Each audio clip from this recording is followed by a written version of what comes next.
The statements we're about to show you are from the Holy Qur'an, and is said to be the official, unchanged, pure word of God, revealed over 1400 years ago. Claiming to be the word of God is a heavy statement, and without proof, or if a single contradiction is found within the book, the apparent word of God will be proven false. So without further ado, let's put the book to the test. In the 23rd chapter, titled The Believers, from the 12th to the 14th verses, God is said to give a detailed description of how the human being is formed. It begins by saying, "We then placed him as a sperm drop in a place of settlement, firmly fixed. Then we made the drop into a alaqa." We will translate this word very soon. "And then we changed the alaqa into a lump. Then we made out of that lump into bones. And then we clothed the bones with flesh. Then we caused him to grow and come into being and attain the definitive human form." In the 21st century, we can now safely say that this verse is clearly describing the process of human development in correct chronological order. However, what we should be paying attention to in particular is the second stage, referring to the development of the embryo.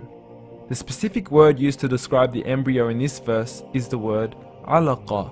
The word alaqa, when translated into English, can mean three separate things. Firstly, a blood clot, or to be suspended, that is to be hanging or clinging to something, or thirdly and finally, a leech. Now, all three definitions don't come anywhere near what we perceive to be the human embryo. So, why are these words used, and what significance do they share with the human embryo? Can the embryo be described as a blood clot? Well, what do you think? In the 3rd week of embryonic development, a tubular heart joins with the blood vessels to form a primordial cardiovascular system, and by the end of the 3rd week, the blood is circulating and the heart begins to beat on day 21. The first thing that comes to mind in regards to being suspended or hanging is the umbilical cord. But we can't use that example because we are simply referring to step 2, before the baby has even formed. But we now know today that the umbilical cord is formed from the connecting stalk. And the connecting stalk is formed as soon as the embryo is formed. The embryo's connecting stalk has even been described by John Allen and Beverly Kramer as an object to suspend the developing embryo in the extra-embryonic column. So an embryo is suspended and does have a strong resemblance with a blood clot. What on earth would an embryo have to do with a leech? Figure A shows the structure of an embryo at 25 days. Figure B shows a leech. Now please note once again that the embryo in this stage is no greater than the size of a kernel of wheat. This is an X-ray of the embryo at 22 days. This is the internal structure of a leech. It's mind-blowing stuff, but you still haven't seen anything yet. This is the head of the embryo at 22 days.